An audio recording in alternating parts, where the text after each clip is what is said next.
मिठा खाइबा पई इच्छा हेले आमे बहुत टाइम घरे सिमेई खीरी बनै थाए कहीं ना खाइबा पई भल लागिबा सहित एही सिमेई खीरी बहुत जल्दी बनी जाए मध्य। ताहले चलतु स्टार्ट करबा आजिर रेसिपी। एही सिमेई खीरी बनैबा पई प्रथमे मु किछि ड्राई फ्रूट्स नेइछि जो थिरे काजू आलमंड एवं पिस्ता नेइछि। एठी मु प्रथमे आलमंड एवं पिस्ता को छोट छोट मझिरु मु काटी नेइछि आउ काजू को मझिरु फाळ करि नेइछि। एबे सेई काजू आलमंड एवं पिस्ता को मु कड़ाई रे अल्प गोटे चम्मच मु तेल देइछि। एठी मु रिफाइन तेल देइछि, आपण चाहिले घी मध्य एठी नै परिबे। मु एठारे नेइकरी किछि टाइम पर्यंत ड्राई फ्रूट्स को भाजिबा परे एबे मु आउ किछि किसमिस मध्य नेइकरी सेथिरे भाजिबा पई देइछि। कड़ाई रे ड्राई फ्रूट्स को देइकरी मु टिके किछि टाइम पर्यंत भाजी नउछि। मने रखिबे ड्राई फ्रूट्स को बेसी पोड़ीबार नै, टिके कलर चेंज हे जिबा परे टिके भाजी हे जिबा परे ताको गोटे प्लेट को काढी देबे। एठी मु प्लेट को सबतक ड्राई फ्रूट्स काढी के रखी नेइछि। एबे सेही कड़ाई रे आउ गोटे चम्मच मु एठी तेल देइछि। ता परे मु एठा गोटे कप सिमेई नेइकरी गोटे कप सिमेई को एबे भाजीबा पई कड़ाई रे देइछि। सिमेई रो कलर चेंज हे जिबा पर्यंत आमे ताको भाजीबा।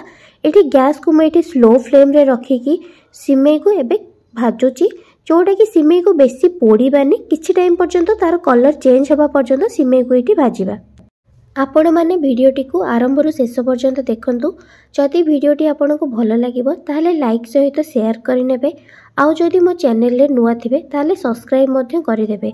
सब्सक्राइब करबा सहित पाखरे थिबा छोटो बेल आइकन को मध्य क्लिक कर देबे, जहा द्वारा मु जहा भी वीडियो अपलोड करिवि ताहार नोटिफिकेशन आपनक पाखरे पहुंच पारिबो। एठी देखंतु सिमेई रो कलर केते सुंदर आसी जाईची। सिमेई को एतिकिरु आउ बेसी भाजीबानी, एतिकी सिमेई भाजी हे जिबा परे एबे मु एठी खीरो देइची। खीरो मु एठारे 2 कप देइची।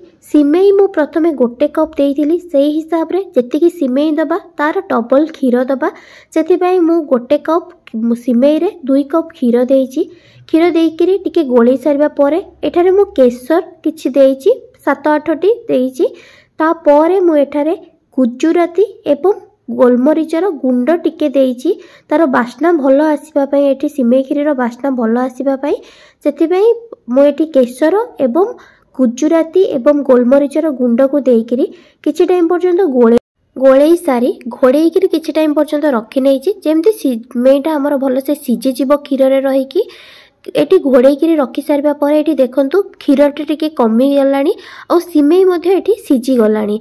एबे मु एठारे गोटे कप चीनी नेइची। आपण आपणक हिसाब रे चीनी नेबे। जदि बेसी मीठा चाहिबे ताहले टिके बेसी आउट अधिका चीनी नै परिबे, जदि कम मीठा चाहिबे आउ टिके कम मध्ये नै परिबे।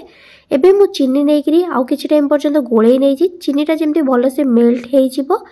एठारे लूण ऑप्शनल, जदि आपण चाहिबे लूण ऐड करिवा पई ताले अल्प किछि लूण ऐड करि परिबे। जदि न चाहिबे ताहले लूण न ऐड करिले मध्ये चलिबो। मिठारे लूण अल्प किछि ऐड करिले मिठार बैलेंस बहुत भलो रुहे, सेथि पई एटा ऑप्शनल किंतु आपण पई।